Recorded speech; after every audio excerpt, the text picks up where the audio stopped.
Hi, I'm Jeff Gonzalez, president of Trident Concepts, and today I'm here with Brownells Daily Defense to talk to you about nighttime break-ins. And really what we're talking about here is strategy. So the first thing we want to talk about is, who are the home occupants? What do we have? Do we have a full house complement of parents and children? Do we have parents only? Are we single? What kind of condition can you expect as far as home occupants? Because that's going to play very heavily into how you kind of create your plan. The second is, what type of structure of home do you have? Is it a split level? Is it a ranch style? What do you have to work with? Because that, again, is going to play heavily into the type of plan that you come up with. Once you have kind of figured that out, that helps you to kind of determine what exactly you're going to be doing.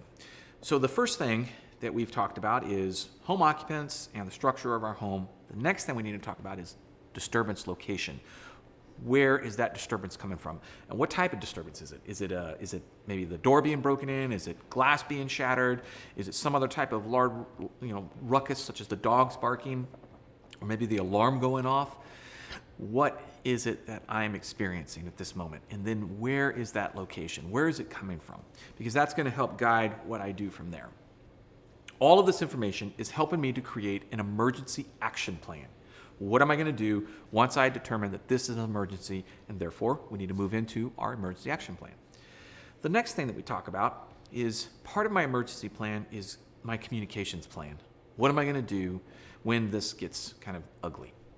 So most of us all have some sort of cell phone. And in some homes, some residences, they've gone away from having any type of landline. And while I can't say that's right or wrong, one of the things that I do recognize is that it's not always reasonable to expect you to always have your cell phone on your body. So particularly at night, it may not be possible that I actually have that, but hopefully I have a landline in my master bedroom, in the main living room, in some other places throughout my house. I might actually have a landline that I can get on the phone and actually call 911. The other thing we talk about is, my communications plan also exists to help keep my family informed of what's happening. And I try to keep it simple, try to keep it clean. Am I going to be staying in the bedroom, the master bedroom, with my significant other? Am I going to be moving through the house? All of this is going to have kind of like an attempt at keeping things as simple as possible. Now let's say that I am going to strong point in my home. And what strong point means is that I'm going to take a location, a fixed location, I'm going to barricade myself in there, and I'm going to hold off until I actually have the cavalry come in, which would be the police.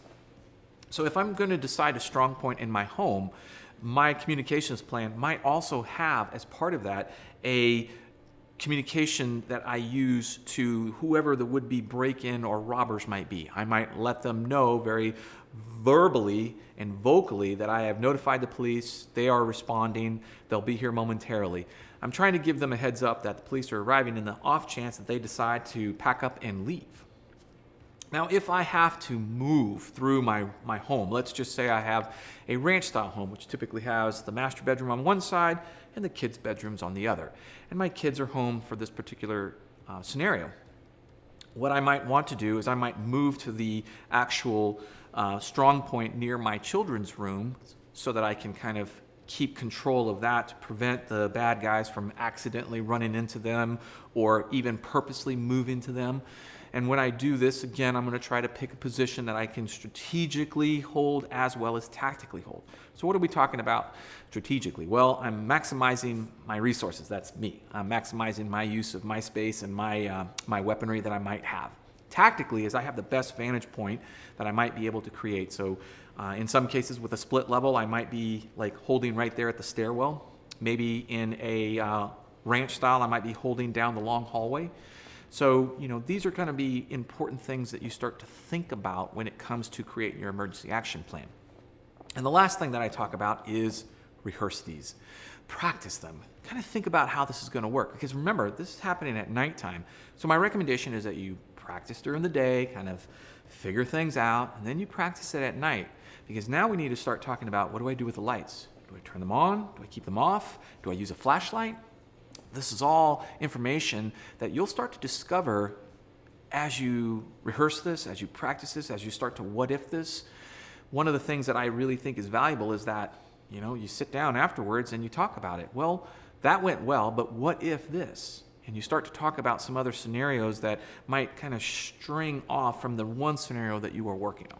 So it's a fun exercise that has a very real and important application in our real lives. So I encourage you to put some effort into creating your own emergency action plan with an understanding of break-ins and robberies. All right, I'm Jeff Gonzalez. I would love to hear any questions or comments that you have. Feel free to post them down below. Until then, take care and stay safe.